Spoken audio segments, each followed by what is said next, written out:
Guys, nawarningan daw si GJ dahil sa ginawa niya na to, panoorin nyo. Nung maubos na nila yung kalaban guys, at sure win na, bumili siya ng 4 na Sky Fisher at binenta lang din ito.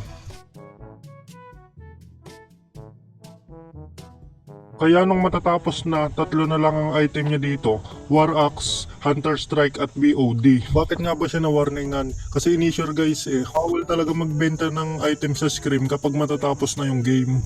Main reason, kasi kung maganda yung item namin, pwede nyo gayahin. Ayun, naalala ko rin siya na nasa bootcamp kami. Sobrang hilig kasi bumili ng 6 na Dragon Balls na kapag i-end mo na, 6 na Dragon Balls ang kanyang build. Kaya in-improve yun para maayos yung item at may magaya tayong manonood. At syempre para maipaliwanag ng caster bakit pangit yung item na yon, bakit maganda gamitin ng item na yon. Yun, at hindi sure guys kung nawarningan nga ba si GJ dahil in-inform ko lang din kayo. At totoo talaga, bawal ka magbenta ng item o bumuo ng troll item kapag nasa game. Yun lang guys, sana may matutunan kayo at sana makatulong.